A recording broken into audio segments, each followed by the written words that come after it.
Somebody get the SEAL's wife out of the armory before she hurts herself. Sergeant First Class Damon Rourke said it loud enough for the entire weapons maintenance bay to hear, and he said it with the grin of a man who expected laughter. He got it. 14 soldiers, heads turning, mouths cracking open, a wave of sound that bounced off the concrete walls and steel workbenches like it belonged there. Rourke was 6'3", 230 pounds, and when he spoke, rooms rearranged themselves around his voice. He stood in the center of the bay with his arms crossed over his chest and his chin lifted, watching the woman at the far bench the way someone watches a dog that wandered into an office, amused, a little annoyed, already deciding she didn't belong. The woman was Corporal Tessa Lindgren, 5'5", 128 pounds with her boots on. She had her hands inside the receiver group of an M24OB, and she did not look up. Her fingers didn't stop moving. Her breathing didn't change. Her jaw didn't tighten. Her eyes didn't narrow, and her shoulders didn't shift by a single degree. She simply continued doing what she was doing with the steady, deliberate rhythm of someone who had done it 10,000 times. And if you had been watching her closely, and almost nobody was, you might have noticed that the faintest thing moved behind her eyes. Not anger, something closer to patience. The kind of patience that belongs to a person who already knows how this story ends. If this is the first time you're hearing this story, do me a favor. Hit subscribe, drop your city in the comments, and stay until the end. Because there's a moment coming where Damon Rourke keys his radio and says her name like it's the only word left in his vocabulary. And I want you to see how far this story travels from where it starts. 6 weeks earlier, Tessa Lindgren arrived at Forward Operating Base Halloran in Helmand Province, carrying a transfer packet that nobody had requested and nobody wanted. Helmand, in late October, smelled like diesel and dust and something faintly chemical that clung to the back of your throat no matter how much water you drank. The temperature at 0600 was already 31 degrees Celsius. By noon, it would reach 44. The mountains in the east were brown and sharp against a sky that was never quite blue, always washed out, always white at the edges, as if the sun had bleached the color out of everything it touched. FOB Halloran was a company-strength position, supporting route clearance patrol operations along Highway 1, and it was a place where everyone knew everyone, and strangers were treated like problems until proven otherwise. Tessa's transfer packet said she was a combat medic attached to the security detachment. What it did not say, what no one bothered to read past the first page to discover, was that before she married Chief Petty Officer Niels Lindgren and followed him to his duty station, she had spent 4 years as a competitive long-range precision shooter, had completed the Army Marksmanship Unit's Advanced Designated Marksman course at Fort Benning, and had logged over 14,000 rounds through bolt-action rifle systems at distances exceeding 800 meters. Her grandfather, Master Sergeant Einar Lindgren, retired, had begun teaching her to shoot prone from a bench rest when she was 11 years old in the birch forests outside Duluth, Minnesota. He had one phrase he returned to more than any other. He would kneel beside her, put his hand flat on her back between her shoulder blades, and say, "Stillness first. Everything else is just follow-through." She carried those words the way other people carried photographs. Nobody at FOB Halloran knew any of this. What they knew was that she was small, she was quiet, she was a medic, married to a SEAL who was deployed somewhere else, and Sergeant First Class Rourke had decided on her first day that she was a punchline. Careful with that IV bag, Lindgren. It's heavier than your rifle qualification score. That was Tuesday. Hey, Mrs. Seal, your husband know you're playing soldier. That was Thursday. Always in front of people. Always with the grin. Always followed by the laughter that rose from the junior soldiers who orbited Rourke like moons around a planet. Bright-eyed boys named Kerrigan and Foost, who repeated his jokes at dinner and competed for his approval like it was oxygen. Tessa said nothing. Not once. She treated the wounded who came in from route clearance. She organized the medical supply point with a precision that the battalion surgeon would later describe as the best he'd seen in theater.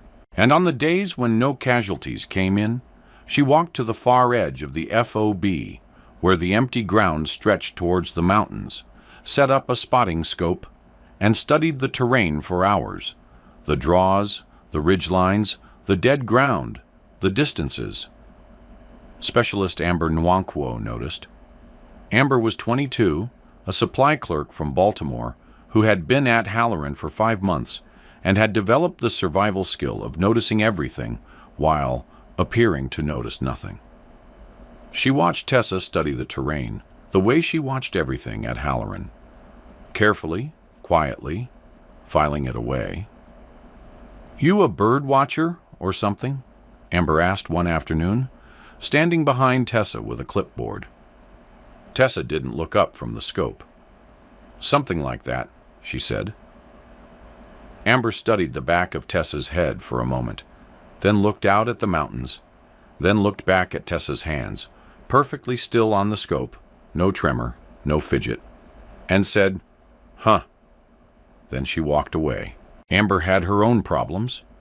She was the only woman in the supply section, and the soldiers who came to her window treated her like furniture that could process paperwork.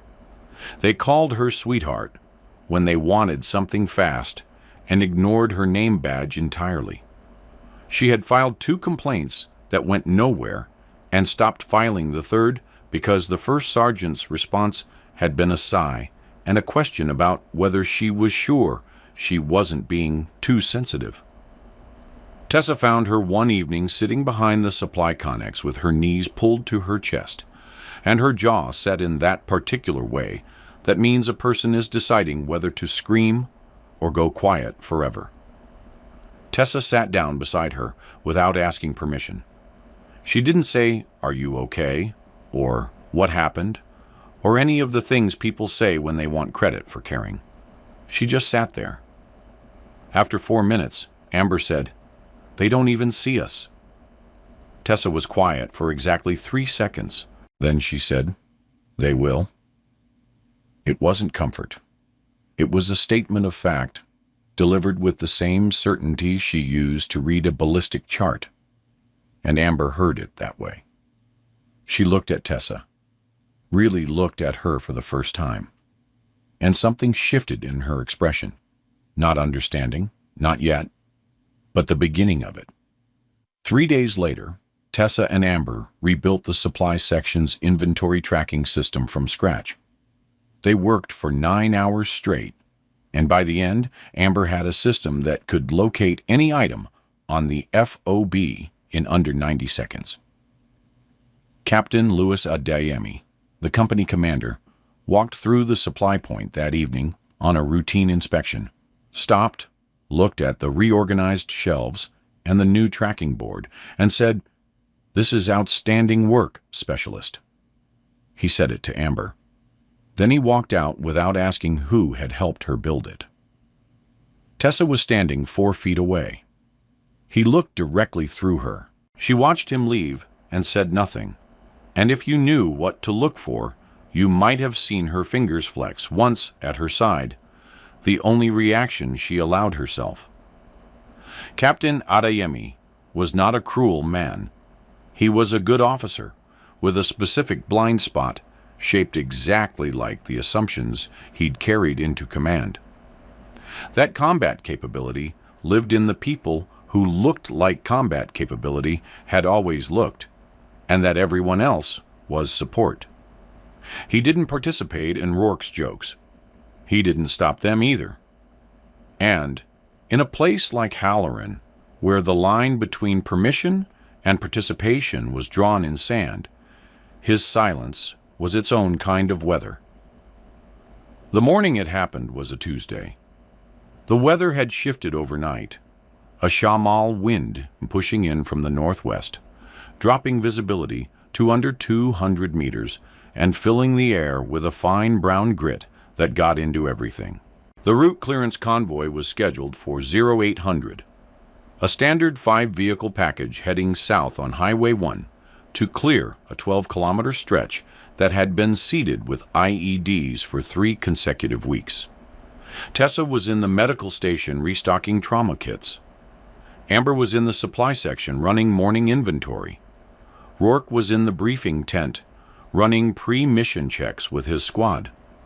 Everything was routine. Everything was ordinary. And then the first RPG hit the north wall of FOB Halloran at 0743, and the world split open. The explosion threw a column of dust and debris 60 feet into the air.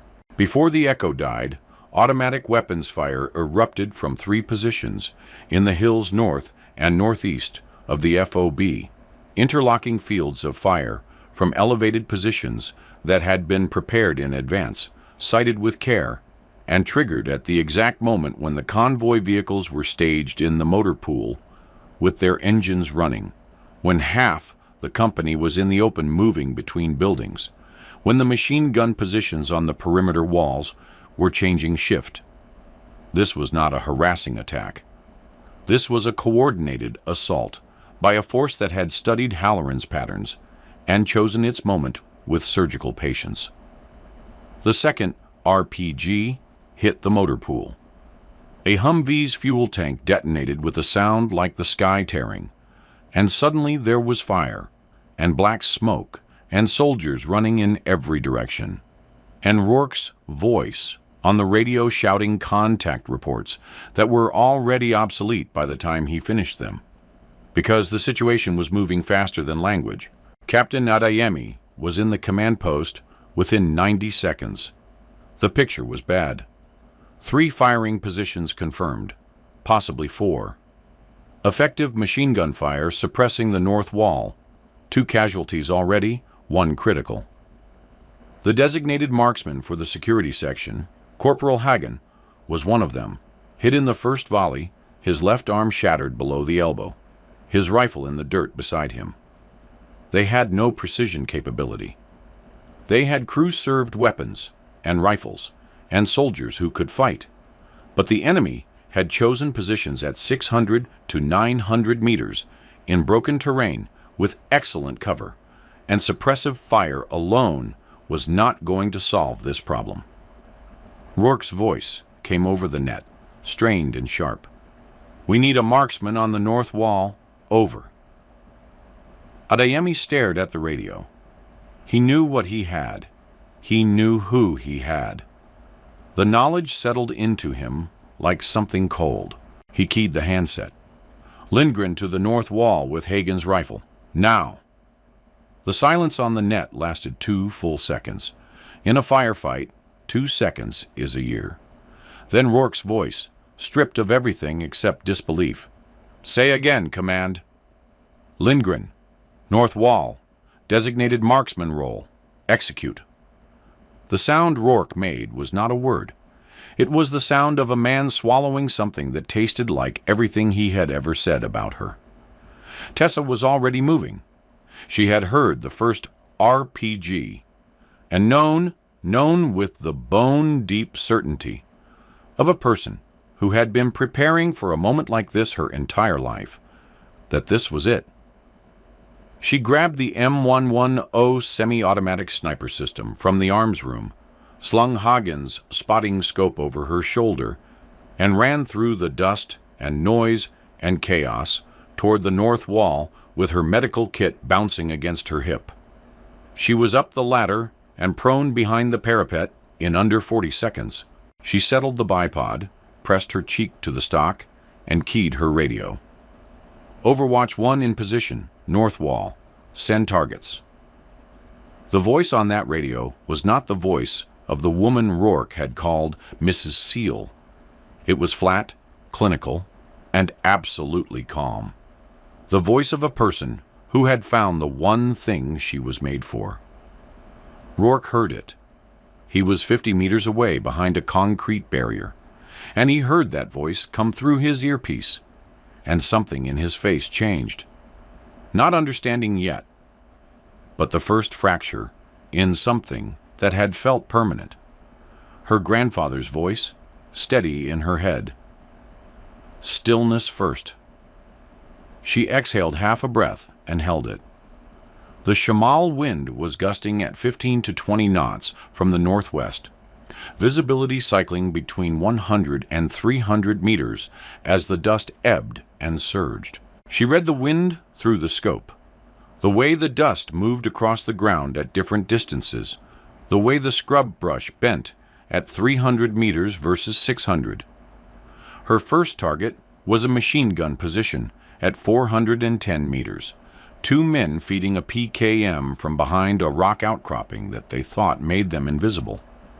She put her reticle on the gunner's center mass, calculated the wind hold, 2.5 miles left, and pressed the trigger. The crack of the M110 was sharp and clean against the roar of everything else. The gunner dropped. The assistant gunner froze for exactly 1 second. The animal hesitation of a man whose world has just changed, and she put the second round through his chest before he could move. 2 down, 410 meters, she said into the radio. Her voice had not changed. The dust surged, and her visibility dropped to 80 meters, and she waited, perfectly still, the scope steady against her eye, her breathing metronomic. When the dust cleared 7 seconds later, she picked up a muzzle flash at 560 meters, a rifleman firing from a shallow draw. She adjusted elevation, corrected for wind that had shifted 2 degrees in the last 10 seconds, and fired. The round traveled for 0.8 seconds. The firing stopped. 3.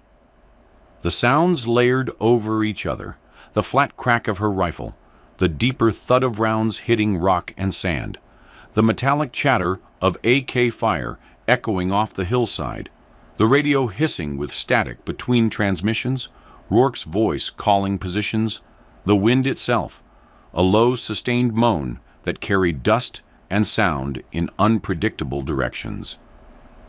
Every shot she took sounded different depending on which way the wind bent the report. 4 minutes in. 7 confirmed. She was working the eastern slope systematically when the first rounds cracked past her position. 2 impacts on the parapet wall 18 inches from her head, spraying concrete fragments across her face and neck. Someone had found her. She felt the pressure change of the near miss against her skin, felt the grit embed itself in her right cheek, felt the particular electric awareness that floods the body when it understands on a cellular level that it nearly ceased to exist. She did not flinch. She rolled left, repositioned behind a sandbag stack, and scanned for the shooter. The world narrowed to the circle of her scope and the sound of her own pulse. She found him at 620 meters, a disciplined fighter, well concealed in a crevice between 2 boulders, changing position after every shot. He was good. He was patient. He fired again, and the round passed close enough that she heard it. Not the crack of the impact, but the supersonic snap of the bullet itself splitting the air beside her ear, a sound like a whip made of nothing. She tracked his movement, anticipated his next position, and when he rose to fire, she was already there. The M110 kicked against her shoulder. He fell backward into the crevice and did not reappear. 8, 620 meters. Her hands were bleeding from the concrete fragments. She did not notice. Amber's voice came through the radio.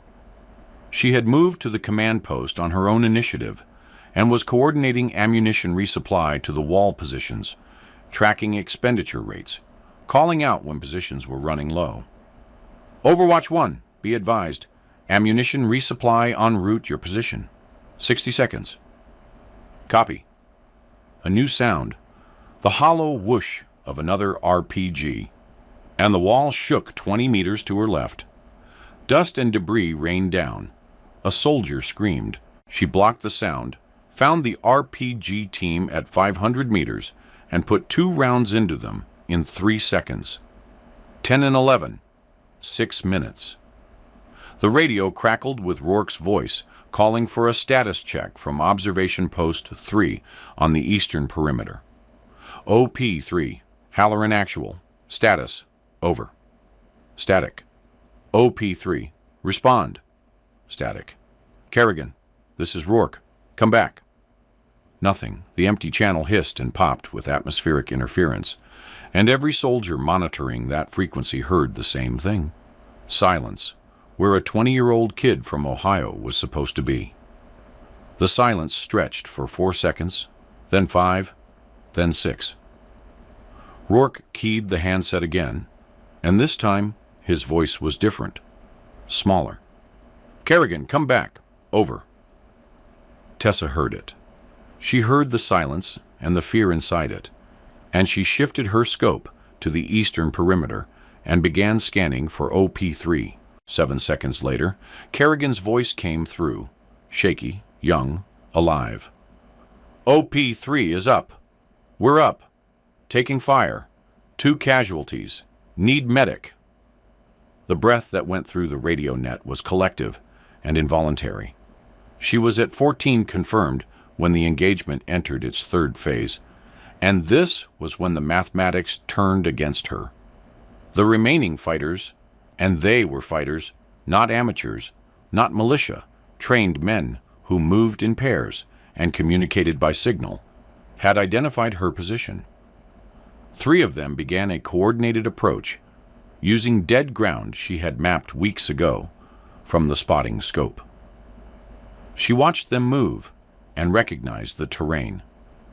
She had studied these exact folds in the earth, these exact blind spots.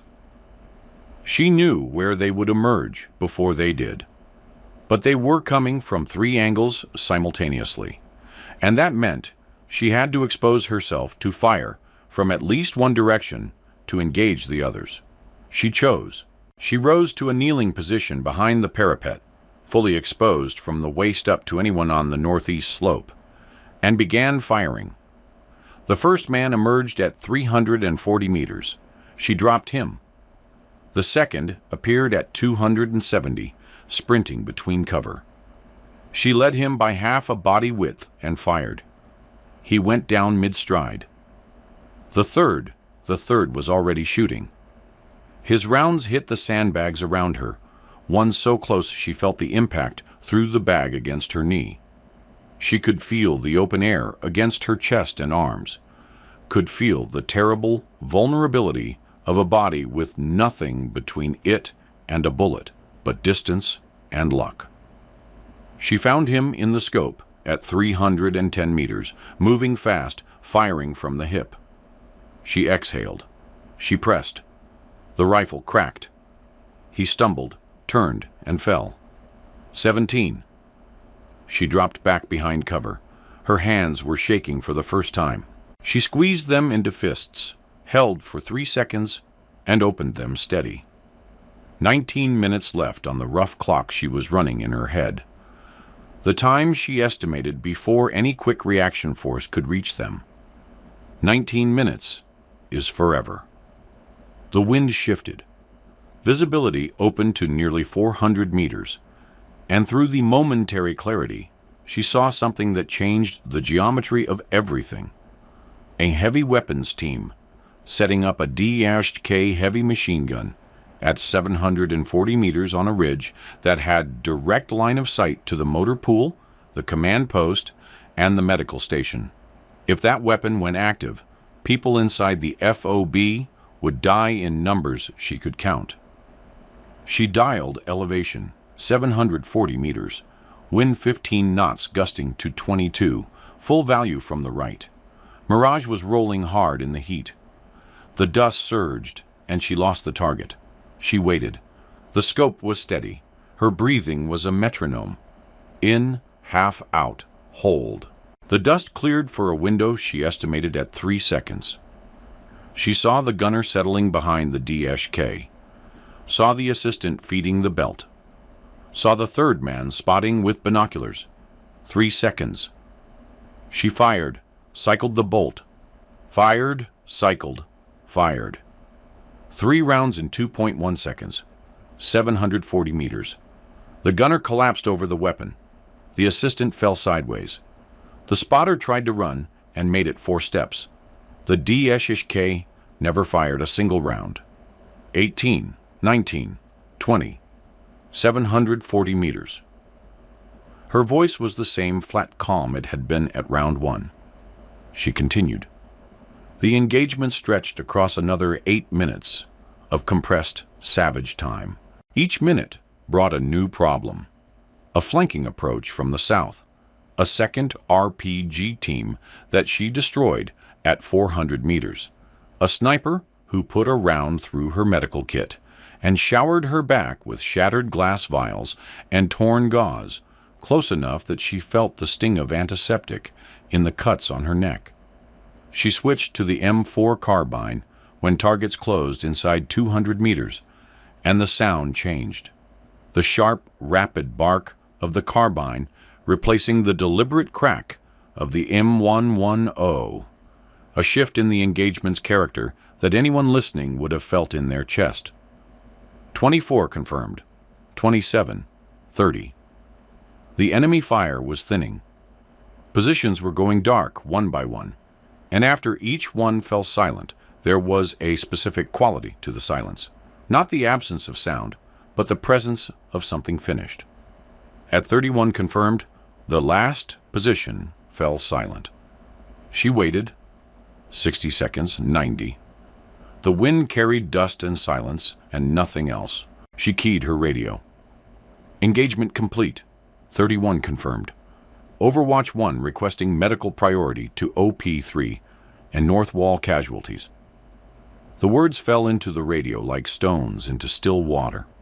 She unslung the rifle, set it against the parapet with the muzzle pointed at the sky.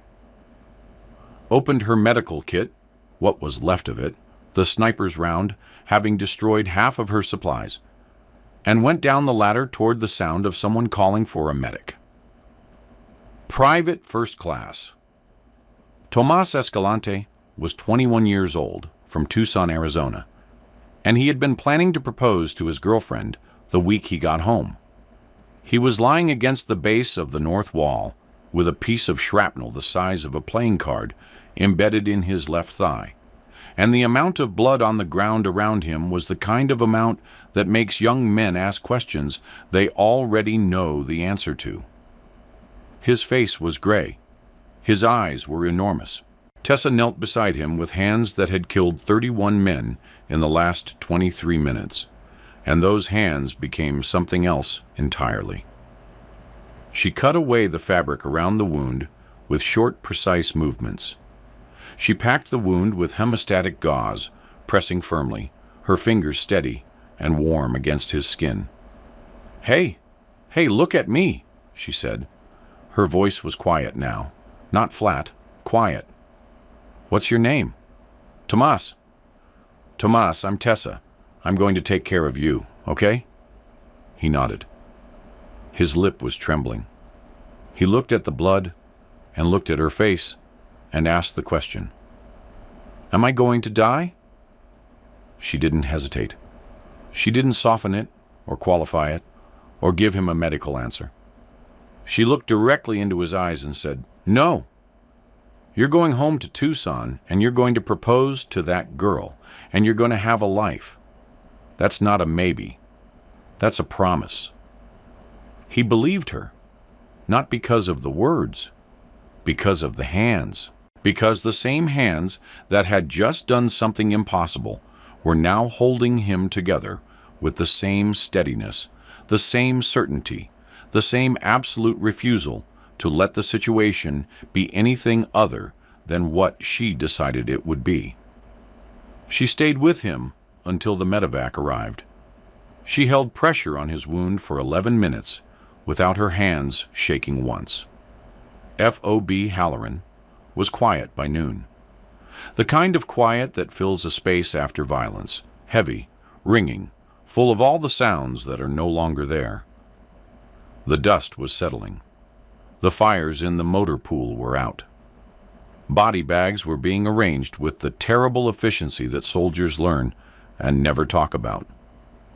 Tessa walked back into the weapons maintenance bay, the same bay where Rourke had made his joke 6 weeks ago, the same concrete walls, the same workbenches, the same fluorescent lights buzzing overhead, and began cleaning the M110. She broke it down with the same steady hands. She cleaned every component. She did not look up when the room began to fill. Rourke stood in the doorway for a long time before he walked in. Long enough that the soldiers who were gathering, Fust, 3 others, Amber standing near the back with her arms crossed, saw him standing there and understood that something was happening. He looked different. Not smaller, exactly, but redistributed, as if the mass that had always been concentrated in his voice and his shoulders had shifted somewhere deeper and less visible. He walked to where Tessa was working and stopped 3 feet away. He opened his mouth, closed it. His jaw worked sideways, the muscles in his neck tightening and releasing, tightening and releasing. He looked at the floor. He looked at the rifle in her hands. He looked at the wall behind her. He was trying to find a place to put his eyes that didn't require him to be the man he'd been 6 weeks ago, and there was no such place. Lindgren. His voice cracked on the second syllable. Not dramatically, not cinematically. It cracked the way a voice cracks when the body behind it is rebuilding itself around a new understanding and the old architecture hasn't finished falling. I was wrong. He stopped, swallowed, started again. Not just about you being, about the shooting. I was wrong about something bigger than that. I decided who you were the second you walked in, and I built a hole. I made it so nobody else could see you either. That's on me. All of it. Every joke. Every time someone laughed because I made it okay to laugh. That was me. His hands were at his sides, opening and closing slowly, as if he was trying to hold on to something that kept slipping away. I'm not asking you to forgive me. I don't think I've earned that. I just need you to know that I know. The room was silent, not the empty silence of a place without sound, but the pressurized silence of a dozen people witnessing a man standing in the wreckage of the person he used to be. Tessa looked up from the rifle for the first time. She looked at Rourke.